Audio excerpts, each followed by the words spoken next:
Joliba TV Jabarani Flavor ani Joliba FM lamɛbaaw ani fɛn sɔgɔlenbana an ka bɔlɔlɔ sanfɛ ni waati na an ka foli bɔ ye kokura ka yirala ka fɔ ni aw ka jɛmukan waati sele jɛmukan bɛ sigi aw ye juma o juma babakɛ Musa tɛmɛnen fɛ ni waati na jɛmukan min an ko jama ko di jɛmukan bɛ sigi walasa ka se ka maaw wele ka na kɛnɛ kan an ka se ka kuma jamana kunkan ko kan donc o siratigɛ kɔnɔ bi i n'a fɔ ladala ko aw yɛrɛ b'a dɔn an bɛ deli ka maa saba de wele ka na kɛnɛ ninnu kan nka bi an ye maa fila sɔrɔ sabula sabanan o y'a yira k'a fɔ ko nin waati na ale kɔni tɛna se ka yan sɔrɔ o de ye Mamadu Sherif Kulubali ye ale ye Adama ka sifinnakaw ka ɲɛma ye ale y'a yira k'a fɔ a tɛna sira sɔrɔ nin waati na donc an bɛ se k'a fɔ an bɛna baara kɛ ni maa min ye o ye Adina Karande ni an ye Adina fɔ déjà aw yɛrɛ b'a dɔn Asuma Sefe olu fana ka jɛkulu sifinnakaw min ye bureau national ɲɛma o ye ale ye n'an bɔra yen nɔ min ye Ousmane Samake ale ye premier vice-président du bureau national des jeunes du parti socialiste PS Yelenkura min ye Amadu Koyita an yɛrɛ kɔrɔkɛ Amadu Koyita ka parti en même temps fana ni ye jateminɛ fana kɛ a ye nin waati na secrétaire général adjoint du réseau plutôt des jeunes et des partis politique du Mali donc ale o fana abo jɛkulu fana donc casquette fila bɛ ale kunna n'a sɔnna ani olu de bɛna jɛ nin waati na ka masala waati min sumana ka di an ka ɲɛmaaw ma donc hali an ka don babu kɔnɔ an bɛ dakuru ɲɛfɔlɔw di an ka maa welenu ma walasa u ka se ka folikanw ɲɛsin filɛbaaw surtout tɔndenw ma nin waati kɔnɔ Mali kɔnɔ ani Mali kɔkan Abdina bismillah. Ok, merci Tembele an ce a ka weleli la ka invité ka na studio la ka jamana kungo kuma fɔ o diyara n ye o bɛra ma donc an bɛ foli lajɛ an filɛbagaw ye cɛ ni muso mu fɛn fɛn bɛ Mali kan Mali kɔnɔ ani Mali kunkan an bɛ bɛɛ fo k'o waleɲumandɔn ani an ka parti militante Asuma CFE ɲɛmɔgɔw n'an ka militant an bɛ bɛɛ fo ka jamanaden bɛɛ fo ala ka bɛn sababa ma. Merci. Ala ka bɛn sababa ma nin waati na Ousmane Samake an bɛna e fan fɛ e fana dakun ɲɛfɔlɔ jumɛn de b'i bolo yan'an ka don babu kɔnɔ ka ɲɛsin filɛbaaw ani lamɛnbaaw ma donc an b'an profiter nin waati na ka tilen dɔ kɛ an yɛrɛ kɔrɔkɛ min ye ministre Amadu Koyita ma. Ok, merci beaucoup Tembele. N ka foli fɔlɔfɔlɔ bɛ se e yɛrɛ ma k'i fo ka Joliba TV lajɛbaga a baarakɛla bɛɛ fo ka foli di maliyɛn bɛɛ lajɛlen ma ka foli di an ka tɔndenw ma n'o ye parti socialiste PS Yelenkura ka foli di a président ba ma n'o ye ancien ministre Amadu Koyita donc bɛɛ b'a ka wuli ka jɔ dɔn bi an yɛrɛ ka foli b'a ye k'an ka président des jeunes fo n'o ye Jakarija Konate ale mun ye sira d'an ma ka na parti représenté bi Joliba TV la donc ka foli di an ka président du réseau des jeunes des partis politiques Mamadou Sinayogo Umaru Sinayogo plutôt donc juste ka foli di malien bɛɛ lajɛlen ma. Ok, voilà ka foli di malien bɛɛ lajɛlen ma donc yan'an ka don babu kɔnɔ bɛɛ b'a kalama k'a fɔ nin waati na min ye maridenw min ye banbaci walew olu kɔni ye banbaci walew kɛ walasa ka ɲɛsin an ka yɔrɔ fila ma min ye école nationale de gendarmerie ye ani min ye aéroport ye nin waati kɔnɔna na minnu tora la an bɛ tasibila kɛ k'a fɔ ala ka hinɛ ni ekɔliden minnu tora ni kasara la min finitigilaka minnu yɛrɛ banana an b'a fɔ ala ka baara nɔgɔya kɛ donc o siratigɛ kɔnɔ nin waati na communiqué damadamani b'an bolo min an bɛ se k'a fɔ ISR ye Union pour la sauvegarde de la République olu y'a yira k'a fɔ dusuma kasalen don ka kɛɲɛ ni nin wulikajɔ ba min kɛra ni banbaciw fɛ ka ɲɛsin nin waati na nin yɔrɔ fila kofɔlen na min ye gendarmerie de Falajɛ ani aéroport Senu ka kɛɲɛ ni maridenw septembre kalo tile 17 san 2024 o y'a yira k'a fɔ nin wulikajɔ min kɛra ni banbaciw fɛ tegu dɔwɛrɛ walasa ka se ka maaw ka se ka an bila ɲɔgɔn na walasa ka se ka jatigɛ wale kɛ ka ɲɛsin jamanadenw ma walasa an bɛ se k'a fɔ yɛrɛ population olu ka se ka an bɛ se k'a fɔ k'u déstabiliser donc o siratigɛ kɔnɔ ko o bɛ min ye an ka finitigilakaw u b'u fo kosɛbɛ ka kɛɲɛ ni o ka wulikajɔ sabula kan ko in kɛra olu sera ka wulikajɔ kɛ walasa min ye tiɲɛni ye o kana se barika kana se ka bonya cogo min donc ka kɛɲɛ ni ye ko b'a ɲini nin waati na k'a fɔ nin ko in tɛ fɛn wɛrɛ ye nin ko in kɛra walasa ka se ka an jamanadenw kan an kɔ don ɲɔgɔn na walasa bɛn ni keleya min bɛ k'a fɔ ko ka se ka o tiɲɛ cogo min donc ko o siratigɛ kɔnɔ o bɛ jamanadenw bɛɛ fɔ n'u ka jɔli ye n'u ka faamuyali ye wa USR ɲɛmɔgɔw y'a jira k'a fɔ hali bi olu kɔni b'u ka dɛmɛ ɲɛsin min ye an ka finitigilakaw ma ka kɛ ni o bɛ ka wulikajɔ min kɛ walasa jamanajɔ o bɛ se ka kɛ cogo min wa n'i ye jateminɛ fana kɛ o y'a jira hali bi k'a fɔ ko surtout an ka finitigilakaw ka professionnalisme o b'o fo ka kɛ ka wulikajɔ ye ka kɛ nin ko minnu kɛra walasa ko u ka se ka dansira cogo min donc nin communiqué min kɔni sigira u ka secrétaire général fɛ professeur Seku Ba n'an bɔra yen hali bi communiqué fana dɔ b'an bolo min ye MPJ faso ko ye an fili o ye fana imam Jara ka mɔgɔw ye olu fana o kelen de olu y'a jira k'a fɔ fana bi u indigné ka kɛɲɛ ni nin attaque min kɛra mardi don septembre kalo tile 17 min ye san 2024 ko nin wulikajɔ min kɛra ka ɲɛsin nin waati na an bɛ se k'a fɔ école de gendarmerie ani nin waati na min ye aéroport min ye Senu ko ka ɲɛsin olu ma ko o siratigɛ kɔnɔ MPJ faso ko olu kɔni bɛ min ye finitigilakaw ka wulikajɔ o b'o fo kosɛbɛ min ye wulikajɔ min kɛra walasa ka se ka jamanadenw ka se k'olu lakana n'u bolofɛn ani jamana yɛrɛ territoire k'o lakana cogo min MPJ faso yelen o y'a jira k'a fɔ hali bi olu b'u ka dɛmɛ ta walasa ka ɲɛsin faama ma minnu bɛ wulikajɔ la su ni tile walasa ka se ka nin banbati wale ninnu k'u bunte cogo min ka bɔ an ka jamana kɔnɔ cogo min MPJ faso yelen y'a ɲini k'a fɔ bɛ wele min ka ɲɛsin jamanadenw ma ko an bɛɛ ka to jɔlen min ye ka to jɛlen k'an bolo di ɲɔgɔn ma walasa ni gɛlɛya min bɛ yen min ye ni banbati wale an bɛ se ka o kɛlɛ cogo min k'an bolo di ɲɔgɔn ma ka se ka finitigilakaw k'o dɛmɛ nin baara in kɔnɔna na wa MPJ faso y'a jira k'a fɔ fana min ye o bɛ tasibila kɛ ka ɲɛsin maa minnu fatura nin na ani maa min bɛ minnu fana banana nin ko in na donc hali bi an bɛ taa nin waati na o fɛn kelen in kɔnɔna na nin waati na fana an y'o de fɔ c'est vrai bon o ta kɛra nka yan'o kɛra fana yi ye nin waati na MPCI olu fana bɛ yen min ye an bɛ se k'a fɔ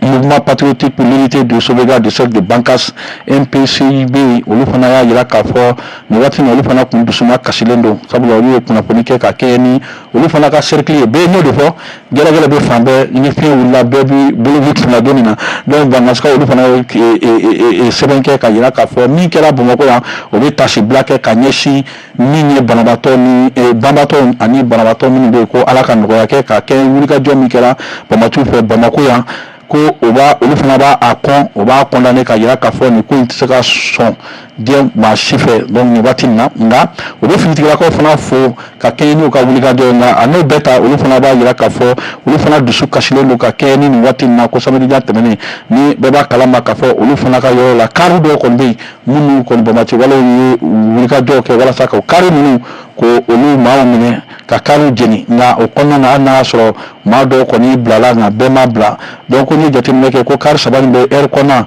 ɛri kojo ani kilimanjaro k'olu kun bɔra Bankas olu kun kan ka na Bamakɔ donc ko sɔngɔbiya ko o yɔrɔ niveau de la ko ni ye passagers bɛɛ jadisi kɔni ye olu forcé walasa ka taa n'u ye mais musow ko olu ani denw k'olu labila k'u ka tagama walasa ka segin o bɔyɔrɔ la o siratigɛ kɔnɔ ni ye jateminɛ kɛ ko kabini 2021 ko olu ye welekan bɔ sanga ni waati min ye mouvement pour l'unité de la sauvegarde de Bankas ko ye welekan bɔ k'a fɔ jamana marabaaw o ka fɛɛrɛ kɛ walasa sɔngɔbiya ni baro o yɔrɔ bɛ se ka lakana cogo min pour que min ye Bankaskaw ani Korokaw olu bɛ se ka tagasigi kɛ min ye lafiya kɔnɔna na donc o siratigɛ kɔnɔ n'o de fɔ bɛ hali n'a y'a sɔrɔ maa minɛnen na maa 100 ani maa 10 maa 110 ani 6 olu kɔni bilala nka yɔrɔ k'a fɔ olu fana bilala hukumu min kɔnɔ ni o ye jateminɛ kɛ minnu bɛ accord kɔnɔ dugu minnu bɛ accord kɔnɔ o mɔgɔw de bilala mais minnu fana ma sɔrɔ ka sɔrɔ accord kɔnɔ o mɔgɔw kɔni retenu bɛ o bolo o yɔrɔ la donc nin waati na min ye MPCI ye o kɔni y'a jira k'a fɔ o bɛ welewekan da ka ɲɛsin faamaw ma u ka fɛɛrɛ ni dabali bɛɛ tigɛ walasa min ye yɔrɔ in na tagasegin o bɛ se ka nɔgɔya cogo min jamanadenw min ye surtout Bankas ani Koro mara maaw bolo cogo min lafiya kɔnɔ o fana o communiqué signé na nin waati na n'o de fɔ o ka président fɛ min ye Abdala Togo ye ni tun ye communiqué an kɔni tun ye minnu sɔrɔ an bolokɔrɔ walasa k'o kalan aw ye yanni an ka don babu kɔnɔ sisan an bɛna don babu kɔnɔ Abdina mais na ifan fait ça veut dire anya yi mardi am se afo Bamako ko ko wulna ni détonation kabini 4h30 na fo communiquer état-major ya ko communiquer ka fo ko individu do ko nya essayer ka infiltrer ni watina école de gendarmerie ani aéroport la wala saka tienike nda wulka do boluma ko famo sera ka maîtriser à moins de 3 heures du temps ou sera ka situation maîtriser bamati chama fagala comme chama fana menana maintenant c'est ça beaucoup y Abdina ni école de gendarmerie taka aéroport ce sont des zones ni alerte be ba mili ka fo aux zones quand va se ka sécuriser ni ko bi se kana ketcho di citoyen tango ga yara ni attaque ba flana peut-être katita ko fait ni fana na ke sous la tension après se ka imaginer tout di ko bo kana ni zone ko no kana ni artiste ko ke. OK, merci Tembeli. Ça nga dadu la meta shibla ke ni attaque mun kera mardi anga gendarme et la vichaman tourala civil fana ni militaire fana blessera donc attaché bec la ka ke mun toura na alaka hinaula alaka dairo suma banabato alaka kenya duma katlaka duwa ke jamana hal 600 alaka nga jamana basiki nous bora effectivement ya fortune amna ay an étonné ayan utini et puis ñinigal chama ba konona la parce que atunka gele anga hakilna la ku kele bi siga bo région na fukana na district la c'est vrai atunkera ye katita fo mais hôtel Radisson ta fana tu fora fana tunkera je crois en 2015 mais nita oui particularité de parce que hôtel m'a visé civil m'a visé anga yoro symbole mu ni bara jugu ni munke o kon ba do no na o te boala ça c'est évident au lu sigile no yere faga chou de lo mais kana do fois anga symbole wono mu anga école de gendarmerie ka bola ko nyesi fo aéroport kama Chena antu tisega miri ko nunu bisega na fo au niveau là obe message do de iraka fo Bamako district n'est pas épargné Bamako ni moptima janyo na bile parce que na foro lakana babe yoromna ko mo donai fo ni wale chejugo yake ka nyesi anga finitiguma fo kana nyesi anga symboluma chena we damateme walde anga autorité o kanga ni kunita ni sebe ka lakana renforcer partout parce que am sega fo ni hôtel ou de l'eau ni siraba ou de l'eau olu be sega fam mais lakana siège be romna na fo ko yere de attaquera o ban joro avant l'asra ko sebe nous ça veut dire que ni bara ni market le flako barai nous tu ni damine abi san yere bo la ben dam de do mais mu ni yere dabal le ban aéroport la nyabe bon ta do ni vidéo monter do réel il y avait mo na o ferele o be ni bara juga o kela plus de 10 minutes sans aucune résistance aéroport mun tumba sécuriser o lutumbeni nous be se kan be traverser fo kana donna chugoti nyingalu lelo ama fo ko anga finitiku te barala de mais ni be se kan soro chugoti abi se kan soro chugodi akanga seke kusebe pour que nyogon kana ke parce que nous anga armée amba forte ma be monte en puissance ni ba ira khafo ala nanga monter en puissance be anga suno ni nyekelende yoro be fan be tuma be force de défense obe chesri la de amano mais ni nous manga soro na be soro fana antu ala deli akanga dogoya mais manga sefu ni ampleur donc bɛɛ étonnera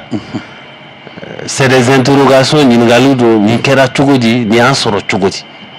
mun tora ninnu olu kɔni tɛ bɔ a la o ça c'est clair i tɛ se ka na nin yɔrɔ in na ko i bɛ nin kɛ ko a bɛ se ka taa o kɔni kuma t'a la mais olu ka objectif a atteindre n'i ye u ka génie ka communiquer kalan n'i y'u ka communiquer mais olu wasalen de don olu ka objectif atteint hali n'u ka mɔgɔw sara mais an de man ka sɔn tuguni ni ɲɔgɔn kan ka k'an na voilà d'accord an man ka sɔn ni ɲɔgɔn ka k'a la sama kɛ an ye a bɔra Abdina bɔra ka fɛn dɔ fɔ ni ye jateminɛ kɛ hali bi ni ye journaux ka parution yɛrɛ so au niveau ONG n'a ɲɔgɔn na caman bɛ k'i i yɛrɛ ɲininka c'est vrai que jusqu'à dans la capitale symbole minnu bɛ yen ni yɔrɔ bɛɛ b'a dɔn niveau d'alerte bɛ yɔrɔ min ko nin ko sugu ka taa kɛ mɔgɔw bɛ k'u yɛrɛ ɲininka est-ce que d'une part bi bi in na ɲɛɲini man ka kɛ don b'i ka baara kɛ parce que Abdina bɔra ka fɛn dɔ fɔ ce sont des trucs qui ont été planifiés de longue haleine mais préparation bɛɛ bɛ se ka kɛ cogo min fo ka na ka tɛmɛ service compétent ka niveau kan fo ka na se nin kasara sugu ma d'une part qu'est-ce qui n'a pas marché est-ce que gɛlɛma fiti kɛra yɔrɔ jumɛn dɔ de bɛ yen ko négligence bɔra a ka niveau la fo ka na se nin an bɛ se ka mun faamu est-ce que ça aussi ça ne peut pas montrer aussi vraiment peut-être un niveau de sécurité que vigilance kan ka fara kan hali bi. Ok, merci beaucoup terminé. Avant que ngai ka ɲininkali jaabi n bɛ tasi bila kɛ minnu fatura nin ko in na ani minnu jɔngina fo jɔngi jugu b'a la vraiment kinikini ko don makaritɔ ko don an b'o tasi bila kɛ an b'a condamner fana vraiment c'est un acte vraiment qui mérite c'est pas condamné quoi. Voilà, donc on va condamner jusqu'au dernier rigueur. Maintenant, nous donnons effectivement, nous avons fait faille de l'ordre parce que en tant que forces armées et service de renseignement de Bauka niveau là, bon, nous avons fait je pense que c'est nous tous un foulard qui nous tous une barre de attaquer qui mais bas que simultanément tout le monde yoro de gauche n'ont fait ni ma fait katita là ou les bafo ti ou c'est vrai ti au même moment on y a déjà un bec à 5h wati donc au corps faille à un niveau là donc il faut revoir vraiment les niveaux nous na voilà ça défaut minnu bɛ an ka mɔgɔw la gardiw de bɛ sunɔgɔ wa service de renseignement de tɛ k'a ka baara kɛ wa minnu yɛrɛ bɛ yen ou bien minɛn de bɛ an ka terroristes ninnu bolo minnu ɲɔgɔn t'an bolo wa donc u ka a lajɛ ka ɲinini kɛ ka bɛn ko in na fo ka se Mali tiɲɛ yɛrɛ maliden bɛɛ lajɛlen dusu kasilen nin waati in na ninnu kɔrɔ parce que nin min kɛlen filɛ nin ye an ka denmisɛnnin caman bɔnɛla u ni na ne yɛrɛ collègue caman b'a la vraiment n tɛ ka minnu kunnafoniya sɔrɔ hali bi a ye n tɔɔrɔ kosɛbɛ voilà donc faille bɛ niveau la donc ils n'ont qu'à revoir vraiment leur méthode de sécurisation voilà an b'o de laɲini an ka ɲɛmɔgɔw fɛ u bɛ baara la u bɛ baara la u ka dɔ fara baara kan u ka dɔ fara wulikajɔ kan. Voilà. Ok. Anya Abdina, le ministre le chef d'état-major de la défense, Anya Hatmbe Kenekame Diarra, il a montré que ces attaques-là ne sont pas au-dessus de nos moyens. C'est-à-dire, ce n'est pas au-dessus de nos moyens. Nous avons la capacité vraiment de répondre efficacement. Et puis ça se montre parce que la réaction elle est prompte. Mais le problème est-ce que Bibina, normalement, il ne doit pas avoir des enquêtes? Est-ce qu'aujourd'hui, des têtes ne doivent pas tomber par rapport à cette situation? Parce que quand on a une faille pour à ce niveau-là, est-ce que Bi enquête pour que vraiment les responsabilités même soient situées au niveau des responsables? Parce que les renseignements, tout ça, parce que nous on a vu dans des parutions, les gens demandent à ce que vraiment il est temps de voir pour que nous ayons. Qu'est-ce que tu en penses? Non, ils ont raison, ça aurait été dans un autre pays, ni Djamana. parce que Mali la fomandi quoi enquête ou damine avait fort attaque fin mon kera amena enquête mais rarement enquête nos résultats en taille quoi atime sinon ni jamana lolo ni walia kera c'est tous les dispositifs sécuritaires qu'il faut examiner quelque part quelqu'un a fauté ça c'est évident à 5h du matin qui n'était pas à son poste surtout attaque nous qui m'a bébé que 5h 5h donc moment propice autrement de sunogo directement donc autrement on doit être vigilant par rapport à tout ça et autrement chien follow chien flash faut chien sabat à la même heure à la même minute et chaque fois c'est vrai la réaction c'est prompt c'est un état face à un groupe d'individus armés. Promptitude au kanga ke wajibé mais sans promptitude ka il va sur le dégât kera. C'est ce qui est malheureux. Sinon ni bekera dans 3 heures je crois que l'armée a pu mettre fin voilà à ça. Ça c'est salutaire, c'est la promptitude, mais la promptitude après le dégât. C'est ce que nous déplorons. Et comment tout ça peut arriver jusqu'à ce niveau qu'on n'a pas pu déjouer jusqu'au cœur du district au début on était familial là quoi. Le service de renseignement est là, ceux qui doivent monter la garde sont là, et durant tous ces dispositifs là comment ça s'est passé et les gens rentrent jusqu'au sein d'un camp avec des comment tout ça là, est-ce qu'il y avait des complices à l'intérieur du camp? On ne saurait le dire. Est-ce que ces gens là il a s'embrassiré là ou de donna que s'embrassiré là, c'est des questions, mais c'était déguisé en civil. En tout cas tout ce qu'on sait c'est un acte prémédité, longuement réfléchi et minutieusement préparé à préparer là mais on va se retrouver et en de contexte c'est un contexte particulier donc ça veut dire en a force chama anya bamba région de là qu'il faut qu'on sait qu'à fin il y a un dispositif peut-être ou des allégera donc ici tel est le cas là kana kanga ke fambe Bamako ta ni environnement kanga renforcé parce que ni il y a un symbole de c'est un symbole donc ça veut dire que l'insécurité c'est pas uniquement dans le centre et au nord et au sud faut la tomber Kidal anana mopti aborae si ça anana Ségou abora Ségou si ça atara Kai donc Bamako bébé en sécurité par rapport à l'insécurité c'est qui est inquiétant faut Kai asra nous sinon quotidiennement il va Karoube attaquer Jadisou ben Bandi ben cocktail de personne n'est à l'abri partout donc nous devons être vigilants et le premier rôle c'est la population Bakarou qui ni Jadisi Boulaga doanga so il une vitesse bo walma mbin kisiri population Bakarou là on veut renseignement dit maintenant on a fini tiki fana be o ka bara là mais on be fait o ka don fra chesiri kan 600 OK o ka don fra chesiri kan et ça m'a que ni aye par exemple ceux qui ont été appréhendés bon c'est une jatimneke il va y avoir ni mun nana bon ko yere attaquer ni jatimneke imagine mun dira témoin mun tara tu verras que ce sont des jeunes à terme surtout c'est un jeune qui n'a que 16 ans 16 ans 17 ans quand sur wati be anya communauté internationale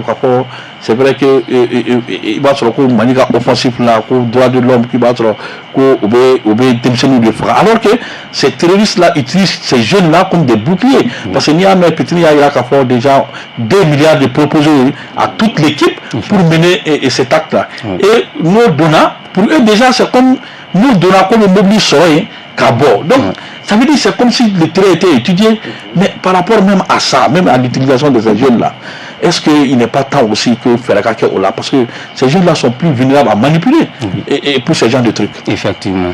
Vous dites comment Albi a gagné mon fait, ou qu'à méthode changer, ou qu'à toujours démobilisation, désarmement, démobilisation et réinsertion en Tanaï, toujours parce que couché mbembe nous jeunesse couché bon anga famona bibi na denmisɛnninw manipuler ka di o manipuler ka di cogo di souvent ninnu bɛ denmisɛnninw utiliser cogoya 3 de la fo ka taa se cogoya 4 ma n'i ye jateminɛ kɛ denmisɛnninw bɛ sɔrɔ cogo di fɔlɔ donc par la cupidité donc nafolo nɔfɛ ko nata nɔfɛ ko donc u b'u manipuler n'o ye k'u sɔrɔ u bɛ tila k'a don kun na c'est-à-dire lavage de cerveau u b'o de k'u la k'a yira k'a fɔ an bɛ jihadi de kɔnɔna na donc ni i ye min di Ala ma donc n'i sara hali n'i sara donc i bɛ taa arijinɛ de kɔnɔ maintenant o tɛ kɛ gansan o bɛ kɛ ni fɛn dɔw fana de ye donc u b'olu kɛ u bɛ dɔw fana ta diyagoya de la donc u bɛ taa dɔw nɔfɛ f'u ka so walima minnu parents banna ka u ka jagaw ni fɛnw di u bɛ yala k'olu denw de minɛ donc u bɛ taa n'u ye kungo kɔnɔ donc i tɛ se ka bɔcogo t'i la u bolo n'i bɔra n'i nana donc n'u ni ye ɲɔgɔn ye dɔrɔn baara b'i bolo o kɛlen don donc ils seront obligés ka u ka commandement ta Dala. Donc c'est pourquoi État kan ka jɔ a jɔyɔrɔ la nin fɛn ninnu na en même temps n bɛ sɔnni sigi dɔɔni an ka sirada la minnu bɛ denmisɛnnin minnu bɛ to ka kɛ sirada la ni manja voilà garibu ninnu vraiment État ka fɛɛrɛ ɲini ninnu na parce que éducation tɛ nin permettre garibu ninnu filɛ siradaw la ninnu de bɛ ta u fɛ dɔɔni dɔɔni ka taa dɔɔni dɔɔni ka taa n'u ye k'u degi nin fɛn ninnu na bon garibu ninnu sirada la éducation t'u la donc hinɛ t'u dusukun na foyi tɛ yen ni ye a proposer ninnu ye k'u tɛ a minɛ ka baara kɛ donc u ka condition dɔw sigi garibuya in na a ka dabila hali n'a ma dabila pewu condition ɲɛnama ka sigi a la vraiment o y'an ka laɲiniba ye. Voilà. Ok, l'anniversaire Abdina, mais est-ce que ni ni jatemina que ça n'est pas tant aussi de travailler qu'à baraque et qu'à baraque sur des financements parce que quand il y a 2 milliards qu'à débloquer pour une simple population, bon peut-être après qu'à promesser parce que déjà c'est qu'on promet de tarouiller abeta naunana wa salam nama na fana ko wari betla ou ni somo bon peut-être faut être prouver qu'à pouvoir aller na ni somo wa ni petit yera ka jatemina mo mi bora nampala kana yera sur le diamant c'est-à-dire au village de traverser mobiliser tout pour mobiliser yora de là au boy on a beaucoup chogodi c'est-à-dire il faut qu'on a donné armée chogodi préparation c'est-à-dire toutes les questions à se poser. Est-ce que faire des barraques des piscines Moubeka, même par rapport même au voyage maintenant, faire quelqu'un contrôle accentuer parce que nous devons se la avec tous ces armes sans que bon toutes les questions à se poser. Non, c'est vrai. Tu sais, la canate avion ni malfa ou drone quoi. Mais la canate il va y sécuriser, il va développer ma canate. Au tout cas des fois. Sécurité, développement, c'est le binôme. Habitant Nignon. Follow, attaquons nous que Maliens ont été au bureau. Mais si ça n'est pas terminé que avec Sandamadamo au donné où il y a la mana, il va se remonter minou de Angasrabaula. Au Tiboyoro, ah oui, il y a des bi, ni tara centre là et nord. Il sait qu'à ta Djagoke, il sait qu'à ta Sénèque. Il y a foro la Ganza, Boubena, ou Malfachi, là, ou Bifaka. Djagote, c'est net que les jeunes, au lieu de majorité, barato au boulot. Et nous, on a un gavo, et oui, c'est qu'il est meilleur. Ma foko, tani, fengen, doya, rola, bewa, binandim. Les jeunes, ça donne à ça, au beau barat de quel sera bas ou là. Donc, dès on veut drogue d'homme. Au bout il suffit qu'un armée mobile qui n'est sauté il va bien sort. Des jeunes qui ne sont pas en faculté de discernement, au bout ils sont pris. Donc baratanya fana bien quoi. Na yoro mine jamana maran c'est pas c'est le tout n'est pas armée malfaitin d'ambala quoi. Mais il faut que chaque fois, à une fin de bêta, na yoro minakato yoroma. Na yotora yorola, dimsenu mumbe, il faut les faire occuper. Tant que on make, an bɛ ninnu gɛn après an bɛ taa o bɛ segin ka na tuguni n'u nana population mun bɛ yen o bɛ jigin population kan population b'a fɔ an bɛ paix de fɛ an n'an ka bɛnkan kɛ an bɛ zakati sara ça peut pas continuer comme ça siraba ninnu chaque jour que Dieu fait pratiquement attaque misɛnmaninw ka ca et aujourd'hui maintenant an sera niveau mun na hali ni mobiliw bɛ taa a ka kɛ escorte ye il faut se réconcilier ça là parce que a caman tɛ fɔ la quoi a caman tɛ fɔ la mais a bɛ kɛ la mɔgɔw bɛ minɛ hali si bi siran na voilà voilà ka mɔgɔw minɛ k'u da o kɔnɔbara la k'u ka minɛnw bɔ k'u ka téléphone minɛ plus d'une heure bon maintenant il est temps que paradigme ka changer n'a ma ɲɛ a bɛ nin cogoya de la et convoi ka kɛ heure la kɛ ni bɛ bɔ bi yan ni bɛ taa Mopti par exemple qui les véhicules qui partent on dit à 10 heures armée ka bila sanfɛ dɔw ka bila midi la dɔw ka bila kɔfɛ u ka mɔgɔw lakana ka taa voyage ka organiser mais si ça continue comme ça c'est pas possible. Voilà. Si ça continue comme ça, c'est pas possible. Avec moi, c'est tout lié. Déterminé que les terroristes, les vidéos de propagande, il y a que les vidéos qui ont attaqué, il y a que il y a que problème attaqué, nous attaquer, bien attaquer, attaque qu'on fait vidéo blala quoi. C'est comme il y a faut c'est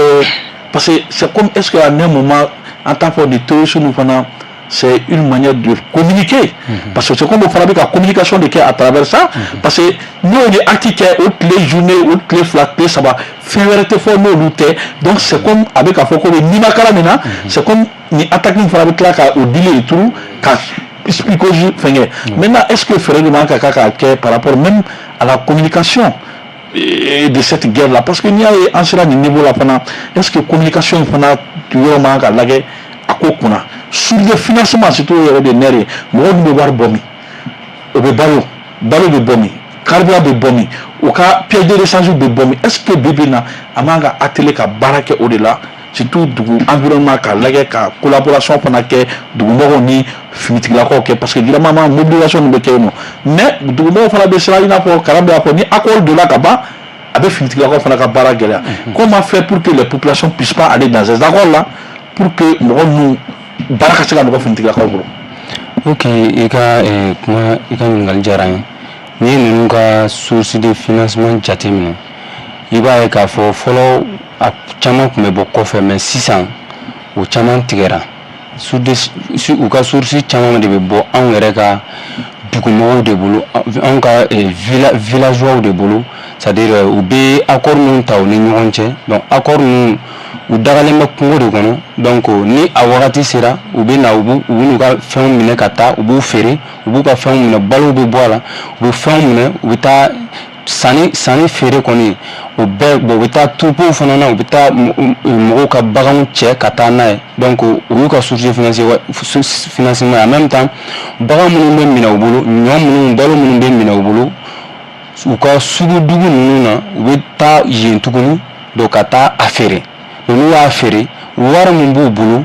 o wari in de bɛ kɛ ka maramafɛnw san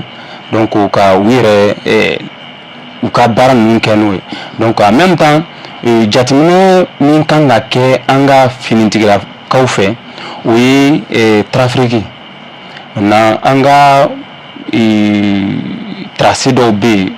donc sira bɛɛ ninnu tɛna sira bɛɛ fɛ u bɛna kungo kɔnɔ siraw de fɛ donc anw bɛ jateminɛ kɛ goudron dɔrɔn de la ani siraba bilen minnu bɛ sira minnu ka bon dɔɔnin an ka mɔgɔw bɛ jateminɛ k'olu dɔrɔn de la alors que dugu misɛnnin dɔw bɛ frontière kɛ anw yɛrɛ ka jamana ni jamana wɛrɛw ni ɲɔgɔn cɛ i bɛ taa sɔrɔ finitigilakaw yɛrɛ tɛ yen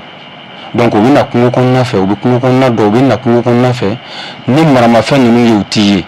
donc u bɛ dépasser niveau dɔ la bon mɔgɔ ka jateminɛ t'u kan en même temps hali bolimafɛn ninnu na u b'u ka maramafɛn ninnu u b'a walaga ka a détacher k'a bila u ka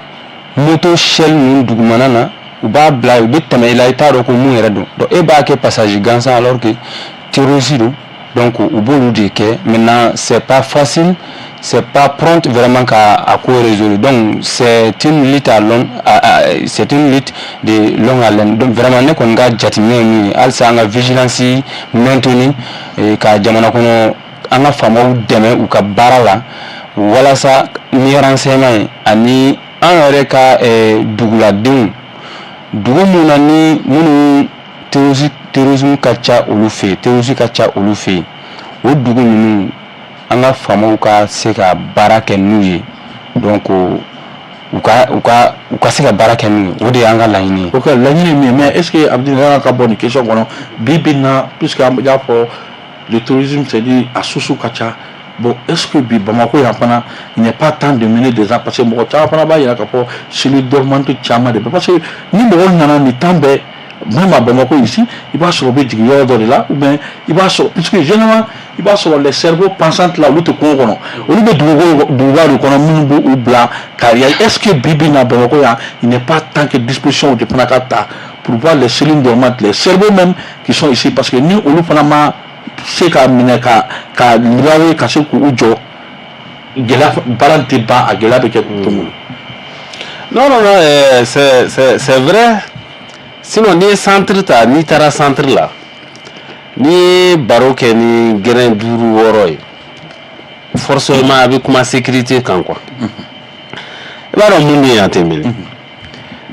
gɛrɛn o gɛrɛn n'i ye gɛrɛn 5 kɛ a 4 bɛɛ b'a fɔ ko caya to an ka dɔn mais ni bɛɛ ye jubaju bɛ Bamako de u b'a fɔ ko ni insécurité ni Bamako sɔnna a banna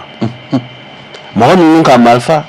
k'u ka munition o ka wari ko a bɛɛ bɛ bɔ yan de a bɛ jɔn de bolo c'est ça donc ce qui est dit c'est cerveau dormant là au bien maintenant comment les identifier et ça c'est le rôle des services de renseignement et des services de recherche sur la base de ce que bon c'est pas facile nous en tant que civil bon domaine d'obé sur le plan sécuritaire on a donc information bête en boulot mais le Malien l'endant nous de fois on a gré on a c'est que vous de rapporter donc ça veut dire que nous de région là on est homme de terrain on est dans des beaux blas là au dans mon beau blas là dans obé relais obé dans les régions mais à cerveau bas obé boyan ils sont à l'étranger ils sont à Bamako c'est dans les grandes agglomérations sinon génie moyen génie mouillé 2 milliards par exemple ou 500 millions de trucs comme ça donc ces régimes ils sont là sans savoir pourquoi même sans savoir pourquoi autant dont nous baramuna oba donc a fora nae nike amine wardi aka sumagoma et rebenita bon et pour eux là c'est un business mais avec Kolorom là c'est Adama Denima ani Jamana Maoulou donc la recherche doit être partout ouais. Tant que le réseau n'est pas démantelé on va pas sortir et malheureusement ils sont très puissants ouais. Ils sont puissants ils rivalisent même les États et aujourd'hui avec la mutualisation il y a Mali, Burkina, Niger, AES en Faralagnonkan quand la réponse que ces gens-là ont donnée, le GSIM est lié à Al-Qaïda.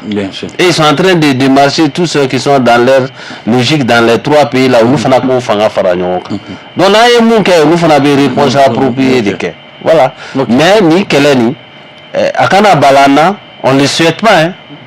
Quand on va avec Burkina, on va avec Niger. Ils doivent être vigilants. Voilà. À tous les niveaux, ni quand on a miselier. C'est possible et c'est sûr qu'ils sont dans les capitales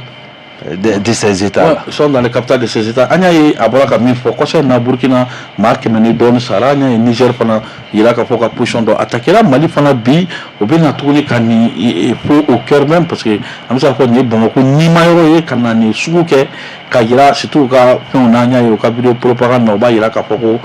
oluka objectif atteint c'est-à-dire oluka mɔgɔ minnu bɛ na pour ces opérations o tɛna k'u bɛ segin parce que o b'o de fɔ k'u ka mɔgɔ minnu nana k'olu tɛna k'u bɛ segin ko o kuma tɛ k'u minɛ donc ça veut dire ce que ça veut dire a bɛ se ka kɛ mɔgɔ ce sont des kamikazes suicidaires maintenant sisan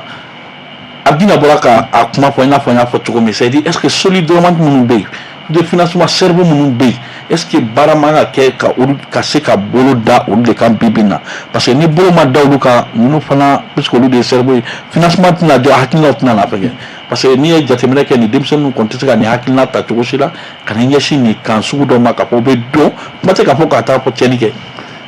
Effectivement, Abdin ka kuma n b'a sɔn ji la têtiw bɛ yen mais comment les identifier o fana de a ko problème parce que hali je pense ni dɔ ye baro kɛ an ka finitigi ɲɛmɔgɔ dɔ don ko hali centre in kɔnɔna na n'i bilala ka taga yen ko lieu dɔ bɛ commandement b'e bolo yen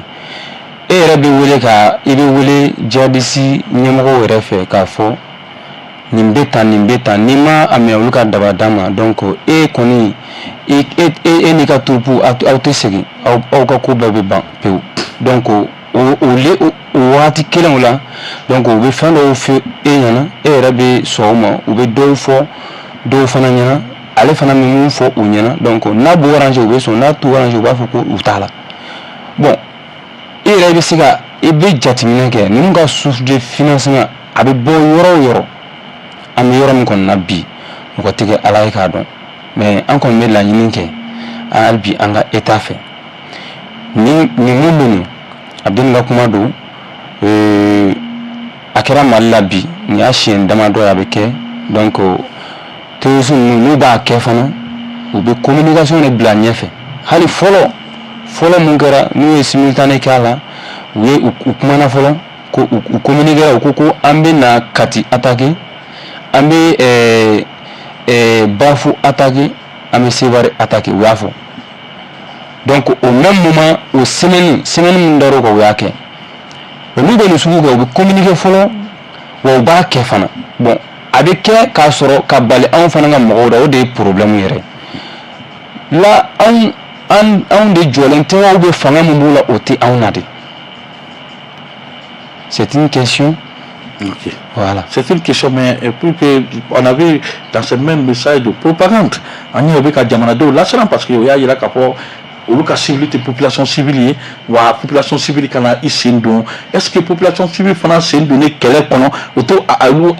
affaibli donc maintenant pour éviter ça qu'à plus que j'ai créé au bien une mission sur nous fli maintenant est-ce que entre la fois bibina ni communication fana kono c'est vrai guerre bena communication mais est-ce que bibina fin be anga armée fana ka bara gela ni suna est-ce que il n'est pas tant que état fana ka les vidéastes qui s'assoient qui combattent la guerre c'est-à-dire qu'à faire qu'à au cadrer parce que tout commenter une guerre où tu n'es pas présent à ce qu'elle doit être fait même les armements qu'à armement sur là ni calibré ni c'est-à-dire donc est-ce que ni donne pour la belleté armée ka bara gela c'est vrai que c'est une guerre communication même c'est la mais guerre fana bena à stratégie de dos guerre communication nous adapter ça c'est la dure part on sait qui est là pour communiquer sur l'armée mais ni en béa qui est spécialiste autour de la caméra pour armée demain est-ce que d'un côté aussi ce n'est pas un couteau à double tranchant nous d'aflater parce que ni moi befo kafo ni bebambolo kana yeko ni choc sur kake tu t'imagines population bi yera sur fin sur de kono parce que pour eux ils sont rassurés kafo sécurité bona faut ko ni kera est-ce qu'à un moment ça ne peut até armée fana affaire du don non c'est évident parce que c'est comme tienti for la population et non ma farati tienti for la on parce que ni vidéo manu ambi fin chama mais ni do yere mais il va faut ko sane attaque ka ke il va soro durunu ya miri déjà quoi mun bi kungolo la lui bora kalam sana ka ke ko la durunu biti soro fo ka si soro la qui mandimi mais nous sommes dans une période de guerre on voit que la hack olubera téléso do datu radio do va retrouver parce que ni fin de fois à Tchamaï loi d'obéir sur la cybercriminalité mais il est temps maintenant que Vilomani nous commencer l'arsenal militaire mais il faut qu'on pense à ces gens là on nous manga tout en tout la chilao que tu n'as pas tous les éléments et des biscuits il me fait un fort c'est-à-dire quoi qu'à population rassurée faut qu'à se rassurer dama et non balla kana fin d'oyer qu'à faut qu'on y bébé que la population t'en américo monde fera ko tienta donc il y a guerre que on communique pas c'est l'armée qui doit communiquer c'est vrai mun bɛ attaque ninnu kɛ guerre tɛ marifa dɔrɔn il y a la guerre communicationnelle o fana bɛ yen o mais o bɛ se k'an ka armée servi cogoya min na de façon professionnelle o bɛ yen mais vidéoman ninnu bɛ mun kɛra ça ne sert pas à notre armée au contraire ça est en train de desservir notre armée. Honnêtement, c'est pas des professionnels. Nous là droit avec si avec ni armement militaire ta ba commenter avec boy avec ta grenade ta ba comment mais et al nous bedara e nyakora eta do ni jume ni taton par exemple. Non ni te fait mon don le minimum c'est de se taire. Ok. C'est de se taire. Le minimum, donc il est temps de cadrer ces vidéos là. Ok, le minimum c'est de se taire. En même temps là, ni la même question parce que c'est vrai que qu'elle a commenté, c'est bon, parce qu'en guerre, la communication prime. Mais la communication, on a quelque chose de bien, parce que l'armée a sa manière de communiquer. L'armée n'est surtout cité qu'elle est. Effectivement. Ça veut dire que tout le monde se prend comme expert dans ce domaine-là. Est-ce qu'on est prend l'armée la population parce que avec tout cet arsenal de surveillance qu'on a, le chef d'état-major l'a dit, nos capacités sont au-dessus, ne sont pas au-dessus de nos moyens, parce que finalement on peut réagir prompt et faire face à la situation. Il a fait alors une communication, c'est comme il a fait une communication, montrer que bon, vraiment, on ne peut pas dire qu'il n'y aura pas d'attaque, mais les attaques là, on est toujours là pour empêcher l'attaque et faire face. Mais nous, c'est général. Il y a une communication, il y a quelque chose qui s'est passé. C'est vrai, malgré que Mina Bamboro, mais il faut s'attendre à ça. Mais à quoi faire, il y a pas de ticket. Mais ni quoi, fait Bamboro bi. Il y avait Dalimba la pour faire Bamboro bi. Non, fait, ni le fait ce qu'il y a. Est-ce que Bibi n'a vraiment ni quoi? Armée, surtout armée cadre domaine comment est-ce que Biama a vagué c'est bien fort communication qu'on a mais tous ceux qui sont dans ça là ni état ni la formation de qui déjà nous engager nous bon là mais c'est vrai mais qu'on former pour que mode de communication pour que ça puisse servir à l'armée est-ce qu'il n'est pas tant qu'un est bloquant? Oui, effectivement il y a comment il y en a et communication nous méga kabi et soi-disant les vidéoman ou journaliste bon a koni tiens la fin ne ma kan kabi a ko da commencera ka wara parce que be fin chama fo ou te fin mo maîtriser il est do yere manga men ko et armes do bambolo les armes sophistiquées ni ou yere ta ko jatine il va hypersonique ou ba kuma fo ta don armes sugu yere do bon no ke no allo bi ebolo donc terrorisme kɛlɛ ani o ti ɲɔgɔn ye sira la u tɛ kelen ka da kan terrorisme kɛlɛ e bi a terrorisme kɛlɛ bɛ kɛ c'est-à-dire c'est une guerre vraiment asymétrique donc e yɛrɛ ni mun bɛ ɲɔgɔn na e t'a dɔn a ɲagaminen bɛ population de tout la maintenant faut que population fana k'a jateminɛ renseignement u bɛ se ka information di jamana finitugu ma cogo min na k'u dɛmɛ ni renseignement k'u dɛmɛ ni information maintenant mun ye ka taa mɔgɔw minɛ terrorisme minɛ k'a di nin bon ne bolo population ka u farati o yɔrɔ in na kosɛbɛ parce que ni terrorisme ko k'a bɛ contourner population ma a bɛ kɛ kojuguba de parce que fɛn mun don a fɛn cɛman kosɛbɛ hali o don ko je crois le mardi. Moi, je me suis retrouvé là-bas à Faladje. Il y a eu population de Bouroka incendie ou là, tasma ou là, ou à Faraka Djini. Maintenant, aussi ça va voir comme des ou mine kadi. Maintenant, on est marfa ou boula, marfa areba ou population B, marfa ba boula, tika marfa bla. Bon, jatimela san, angake. Aka marfan bal chaman kaka kono iba abi chening ke yoron ngeli mais ono be ama marfati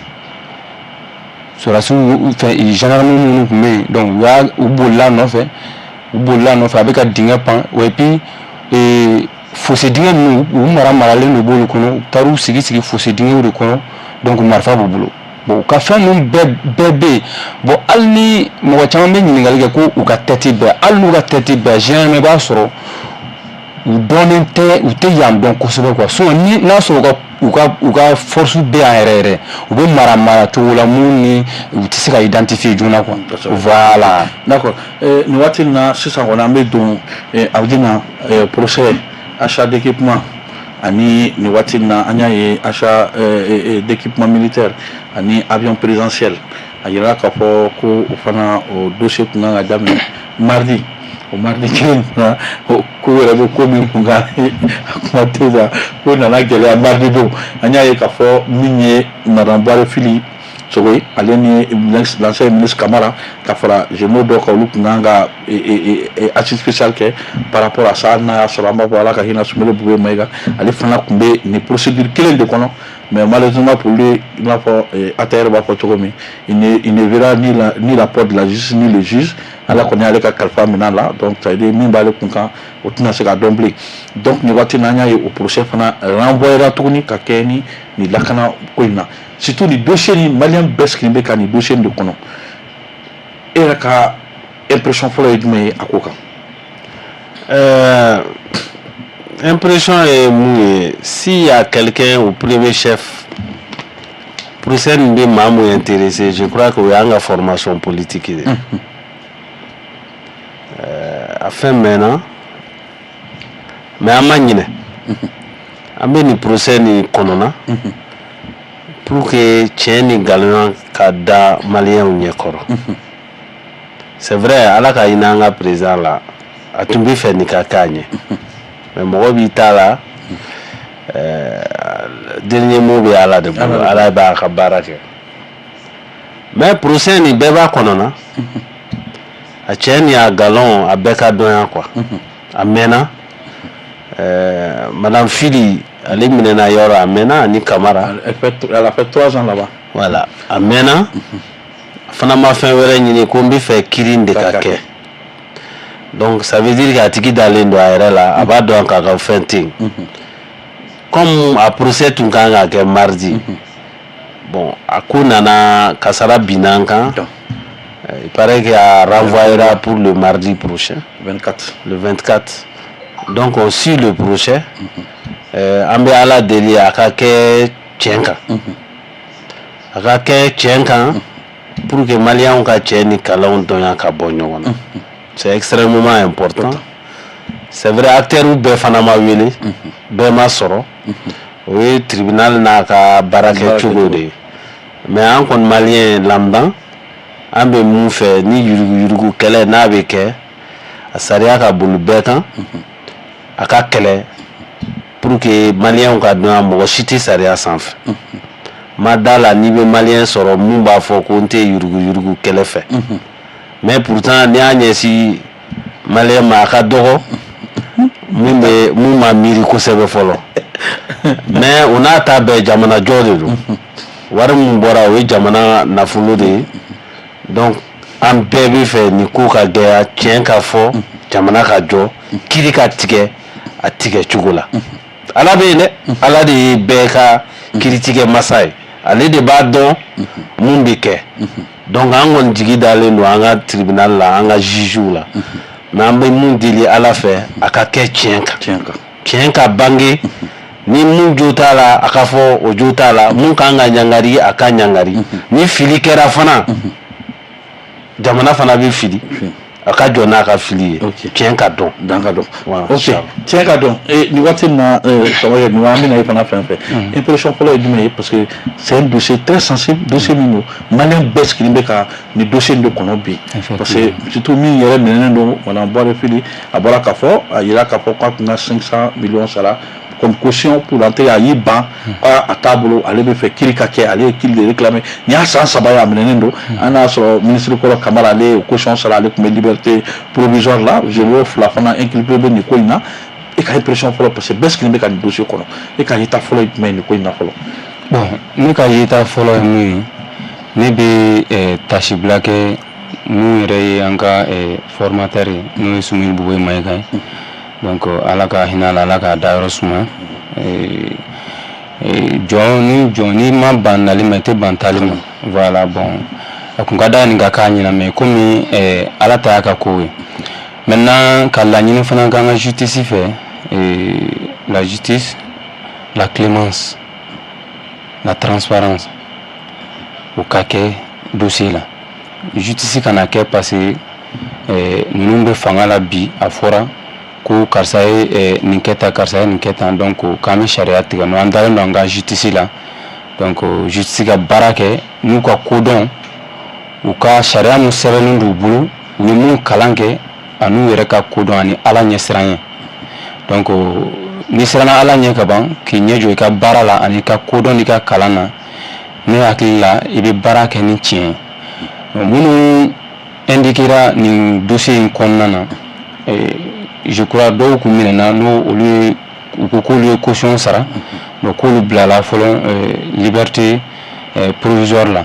maintenant dɔw b'u bolo n'o ye madame Buhare Fili Sissoco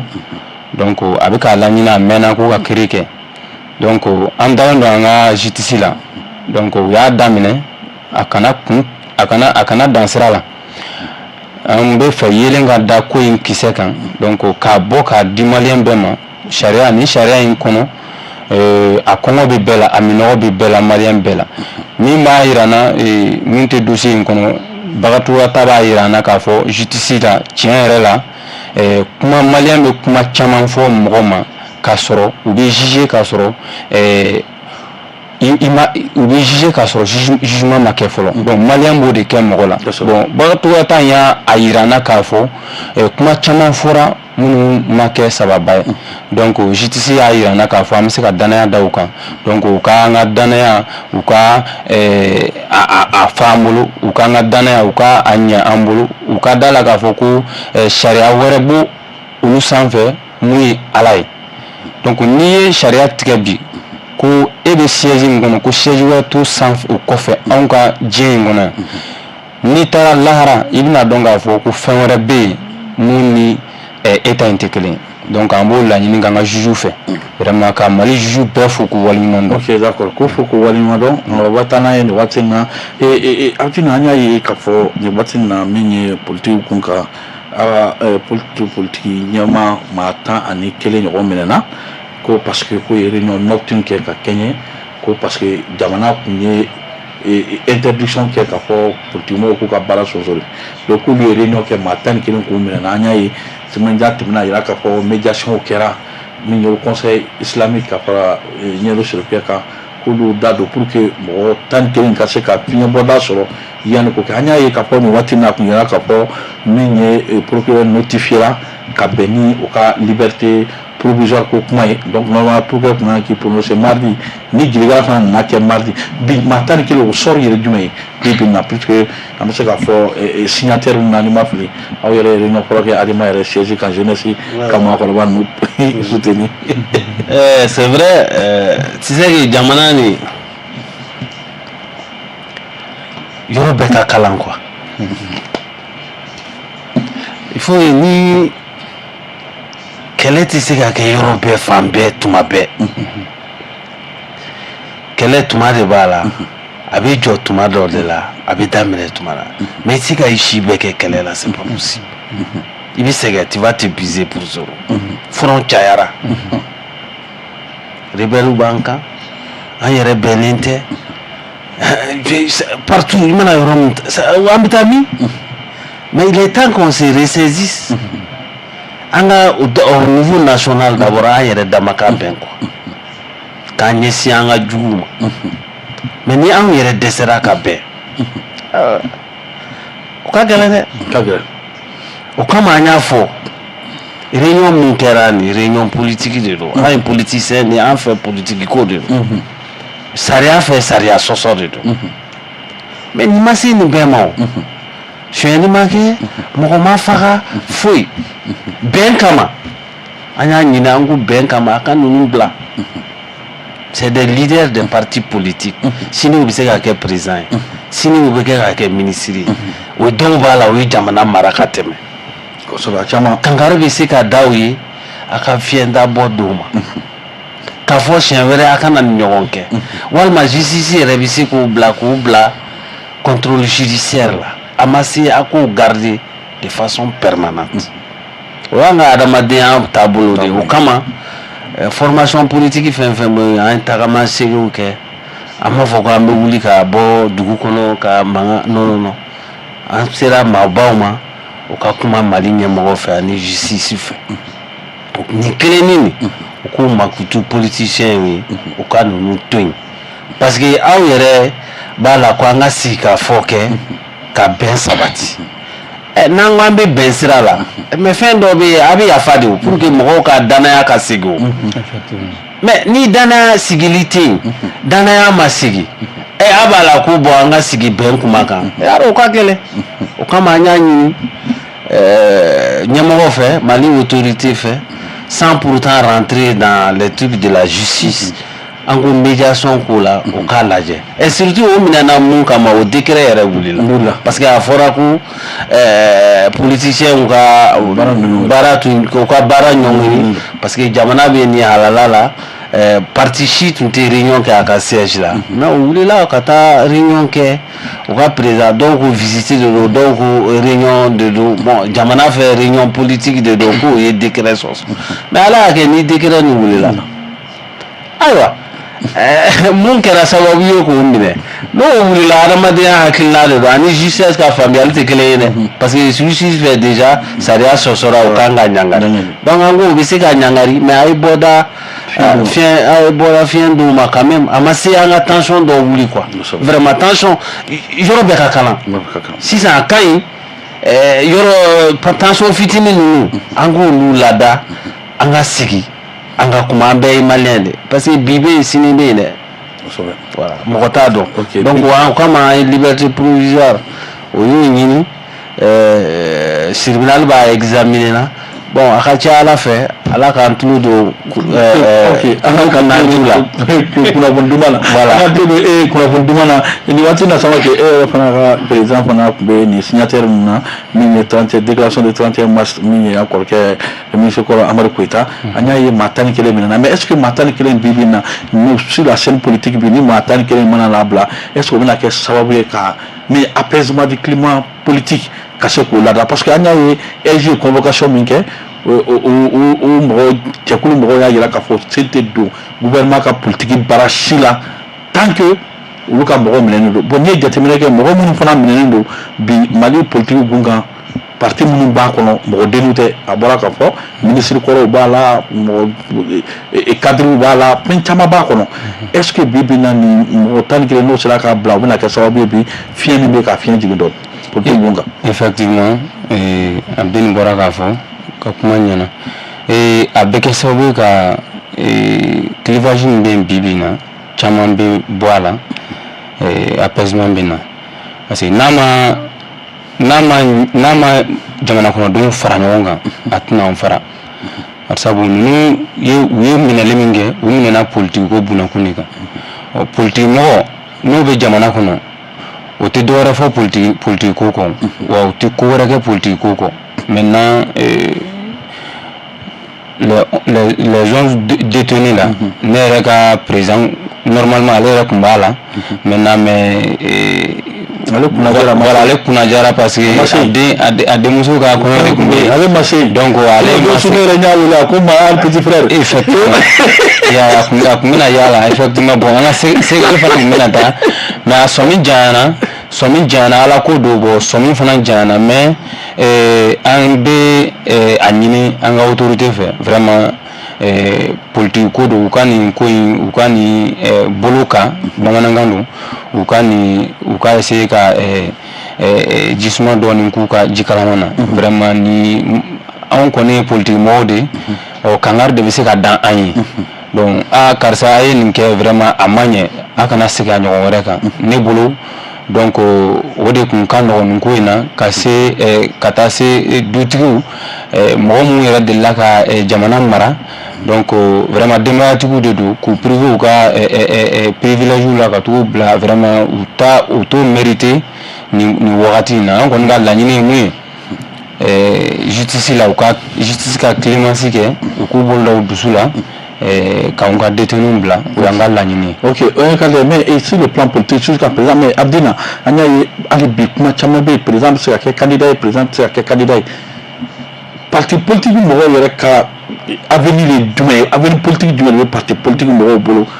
après cette transition parce que vraiment les transitions qu'on a parti politique surtout parti politique la Jabara. Quand on a les politiques on n'a plus besoin de sans bis oui Jamala Nyarami politique ma foi qui ni tiente les Jamala qui ni bête à la politique quand tu prends les 30 dernières années ni gouvernance de la guerre civil muni ani militaire muni jamana marabina solo militaire fana ka maraka chani civil tay wa civil militaire fana jara kaniban nuke mebi tout bête aller avec da politicien est-ce que avec des politiques mo bolo tuguni après cette transition on veut dire surtout aw ni président na nyeto di candidature ko kuma na yara folo jamana marade do mo kote c'est ni bana bi kan n'a juguyara i bɛ fɛn bɛɛ de miiri i b'a miiri ko ni kunkolo b'i dimi i b'a miiri ko sen nɔ de don sen fana b'a fɔ bolo nɔ de don a b'o cogoya de la mun ye Mali sɔrɔ sani an k'a ɲini k'a dɔn réellement mun de don déjà an tiɲɛw de don mais fɛn kelen fana bɛ yen a ka di maa ye a ma di maa ye o politicien o b'o ka politique kɛ parce que jamana kalafili t'a ni jamana tɛ se ka mara ni kalafili tɛ n t'a dɔn Mali la an bɛ se ka président sugandi ni kalafili tɛ an b'a kɛ miyankaw bɛ yen dɔgɔnw bɛ yen pilibɔrɔw bɛ yen bozow bɛ yen n'a fɔra ko an ka kelen ka kɛ jamana ɲɛmɔgɔ ye an bɛ jɔn de ta ni kalafili tɛ kalafili ye wajibi de ye ni kalafili ye wajibi ye Mali sariya b'a de ko politicien jamana mara ye olu ta de ye o ka wajiri ani misiri militaire fana ye caserne élèves bɛ taa école la jamana mara ye politicien baara de a ɲɛna o a tiɲɛna o bolo olu ka baara de don a bɛ se k'o buruja ka fɛn bɛɛ fɔ mais a bɛ segin politiciens ma o ye wajibi de o kɛli ye wajibi de maintenant n'a segira o ma a man ka to o bolo bɛɛ k'a ka jamana mara de don a ma deli ka to politiciens tun b'a gestion la donc n'a tiɲɛna a tiɲɛna bɛɛ de m'a ka baara kɛ parce que mun b'an mara la olu fana tun bɛ terrain kan olu fana tun bɛ terrain kan donc bɛɛ de don donc ni jamana tiɲɛna an k'a fɔ bɛɛ de don an k'an sigi sani an ka fɔ karisa nɔ de don karisa nɔ de don an b'a lajɛ mun de marchera mun de ma marché an kana bin ni ɲɔgɔn kan an kan ka kɛ cogo di pour que an ka taa ɲɛ o de ye hakilina baara ye mais k'a fɔ ko karisa nɔ de don karisa yɛrɛ man ka da don mais sani a ka kɛ politicien n ko malien de don mun b'a fɔ politicien ye nin de e tɛ o ni malien cɛ o e tɛ o ni malien cɛ o i mana du kelen kelenw ta i bɛ politicien sɔrɔ an ka Mali kɔnɔ donc an bɛ bɔ duw de la an bɛ duw de kɔnɔ o de bɛ fara ɲɔgɔn kan ka jamana mara donc k'a fɔ ko olu k'o dabɔ jamana mara la et puis yɔrɔ dɔ bɛ yɛrɛ n'i ko i bɛ kuma non kuma t'a bolo mais o y'a suguya jumɛn de jamana bɛ se ka mara tan a bɛ mara tan dɛ a dun tɛ mara tan dɛ aw ma ɲɛ de bon bi an sera niveau dɔ la je crois que hali min finitigilakaw o y'a dɔn k'a fɔ parce que an tun bɛ charte de la paix et de la réconciliation la CICB la ministère yɛrɛ ye jɔn k'a la fɔ ko an sera niveau mun na a tɛ se ka kɛ politicien kɔ a tɛ se ka kɛ o kɔ donc an k'a lajɛ ɲuman bɛ politique ko kolonbe tigɛ bɛɛ cogo de bamanankan o tigɛ kelen mana tigɛ tolen kelen mana don tigɛ tɔ la voilà a bɛ tɔ o mari ka kɛ ɲuman bɛ o minnu ma ɲuman bɛ an cɛ la ɲuman bɛ diinɛ cɛw la juman bɛ ministère kunda fana a b'o cogoya de la o ye adamaden taabolo de mais an kan ka fanga fara ɲɔgɔn kan politicien a ka gɛlɛya mɔgɔw kun la o bɛ yen o bɛ n'o ka politique kɛ et puis jamana ni o b'a mara fana a b'o cogoya de la. ayiwa éducation y'a kɛ ko politiciens dɔrɔn de ye jamana in ci k'a sɔrɔ politique yɛrɛ définition n'i y'a jateminɛ a ko yɛrɛ bɛ ɲini ka gɛlɛya bi k'a fɔ i ye politicien yɛrɛ bi jamana in kɔnɔ a bɛ ɲini ka gɛlɛya parce que n'i ma farati bɛn ninnu o t'i sigi jamana in kɔnɔ. bon olu yɛrɛ